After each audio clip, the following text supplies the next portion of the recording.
మీ WhatsApp 24 గంటలు మీకోసం పనిచేయాలంటే ఈ వీడియో తప్పకుండా చూడండి. రోజుకు 100 మంది మెసేజ్ చేసినా ఒకేసారి కూడా టైప్ చేయకుండా రిప్లై ఇవ్వచ్చు. చాలా మంది బిజినెస్ ఓనర్స్ చేసే అతి పెద్ద తప్పు ఏంటో తెలుసా? ఇంకా మాన్యువల్‌గా రిప్లై చేస్తున్నారు. వాట్సాప్ ఆటోమేషన్ లేకపోతే మీరు కస్టమర్‌ని చాలా మంది కోల్పోతారు. ఈ ఒక్క సిస్టమ్ సెటప్ చేస్తే మీరు 24/7 సేల్స్ ఎగ్జిక్యూటివ్ పనిచేస్తుంది ఈ WhatsApp automation. Hi everyone, welcome to this channel money web media. నా పేరు మణిరత్నం. ఈ యొక్క క్లాస్లో బేసిక్ ఆటోమేషన్ ప్రాసెస్ ఎలా ఉంటుంది, ఎలా చేయాలి అని నేను ఎక్స్ప్లెయిన్ చేస్తాను. ఇక్కడ చూడండి, క్రియేట్ వర్క్ ఫ్లో అని కనబడుతుంది కదా. ఇక్కడ ఈ యొక్క సిస్టంలోకి వచ్చాక క్రియేట్ వర్క్ ఫ్లో క్లిక్ చేయండి. ఫ్రమ్ స్క్రాచ్ నుంచి చేద్దాం. ఫ్రమ్ స్క్రాచ్ చేసిన తర్వాత ఇక్కడ ఏదైతే వర్క్ ఫ్లోలు మనకు చాలా ఉంటాయి, చాలా మనము ఎడిట్ చేస్తూ ఉంటాం. వర్క్ ఫ్లోస్ ఒకరొకరికి ఒక 4-5 బిజినెస్లు ఉన్నాయి అనుకోండి, అలా కూడా 4-5 బిజినెస్ కూడా ఆటోమేషన్ ప్రాసెస్ రన్ చేయొచ్చు. సో మీరు కన్ఫ్యూజ్ అవుతారు కాబట్టి ఇక్కడ నేను మ్యూచువల్ ఫండ్ అని ఇస్తున్నాను. నేను ఇక్కడ వర్క్ ఫ్లో యొక్క నేమ్ రాసుకోవాలి, మీకు గుర్తుకునేట్లాగా. మ్యూచువల్ ఫండ్ క్లిక్ చేసి ఇక్కడ యాడ్ ట్రిగ్గర్ ఉంది కదా, ఇక్కడ క్లిక్ చేయండి. క్లిక్ చేసిన తర్వాత ఇక్కడ మీరు ఏదైతే ఫామ్ సబ్మిట్ చేస్తారో ఇది దేని వర్క్ అవుతుంది అంటున్నంటే, ల్యాండింగ్ పేజ్ ఉన్న వాళ్ళకి మాత్రమే ఇది వర్క్ అవుతుంది. ఇక్కడ ల్యాండింగ్ పేజ్ లో ఉంటేనే ఎందుకు వర్క్ అవుతుంది అంటే, దీనికి ఇక్కడ ఫిల్టరేషన్ అనే ఫనల్ ఉంటుంది కాబట్టి ఇది మళ్ళీ ఫనల్ అనేది కొంచెం డిఫరెంట్. అది మళ్ళీ తర్వాత క్లాస్లో మీకు ఎక్స్ప్లెయిన్ చేస్తాను. ఓకే, ఇక్కడ ఫామ్ సబ్మిట్ చేయండి. ఇక్కడ యాడ్ ఫిల్టర్ తీసుకోండి.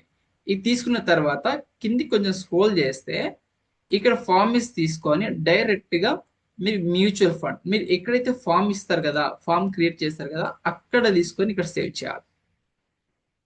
చేసిన తర్వాత ఇక్కడ ఎవరైతే యూజర్ ఉన్నారో వాళ్ళని ఫస్ట్ అసైన్ చేయాలి.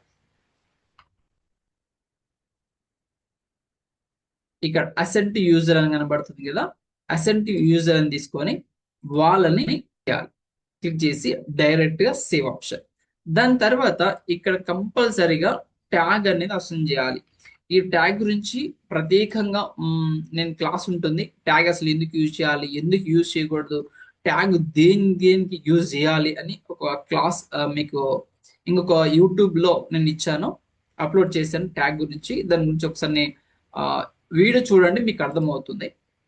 ఇక్కడ ట్యాగ్ అనేది అసైన్ చేయాలి ఖచ్చితంగా. ట్యాగ్ అనేది అసైన్ చేస్తేనే మీకు ప్రతి లీడ్ ని మనకు కౌంటబుల్ గా ఉంటది అన్నట్టు.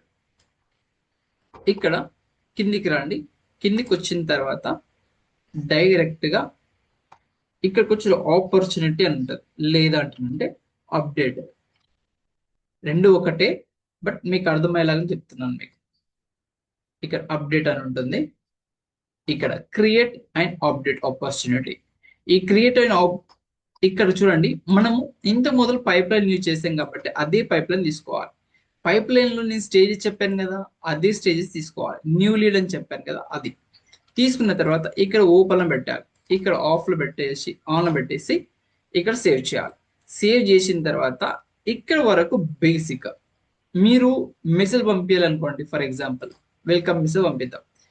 మెసేజ్ పంపించాలి అనుకుంటే ఇక్కడ నన్ను క్లిక్ చేసి సేవ్ తీసుకొని ఇక్కడికి వచ్చేసరికి డైరెక్ట్ గా ఇక్కడ మెసేజ్ మీరు ఏదైతే వెల్కమ్ మెసేజ్ పంపిద్దాం అనుకుంటారో, వెల్కమ్ టు అవర్ కమ్యూనిటీ అనుకుందాం.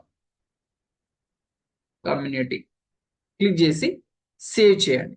సేవ్ చేసిన తర్వాత ఎప్పుడైతే కస్టమర్ ఫామ్ ఫిల్అప్ చేస్తాడో ఆటోమేటిక్ గా ఎన్ని మెసేజ్లు మీరు సెటప్ చేస్తారో దీనిలో అడ్వాన్స్ ఫనల్ కూడా ఉంటుంది. ఆ అడ్వాన్స్ ఫనల్ కూడా మీకు నెక్స్ట్ క్లాస్ లో మీకు ఎక్స్ప్లెయిన్ చేస్తాను మీకు. అది కూడా ఇక్కడ జస్ట్ సేవ్ చేయండి. సేవ్ చేసేసి పబ్లిష్ కొట్టేసేయండి. కొట్టేసిన తర్వాత ఇది ఆటోమేటిక్ గా వర్క్ అవుతుంది. మీరు నైట్ పడుకున్నా కూడా కస్టమర్ ఆటోమేటిక్ గా ఫ్లోలో వచ్చేస్తే, ఒకవేళ మీ సిస్టమ్ ఆఫ్ లో ఉన్నా కూడా డైరెక్ట్ గా కస్టమర్ అనేది రిప్లై వెళ్ళిపోతే 24/7 ఇది వర్క్ అవుతుంది. ఈ కంటెంట్ మీకు నచ్చినట్లయితే లైక్ చేయండి, షేర్ చేయండి, సబ్స్క్రైబ్ చేయండి. Take care, bye bye.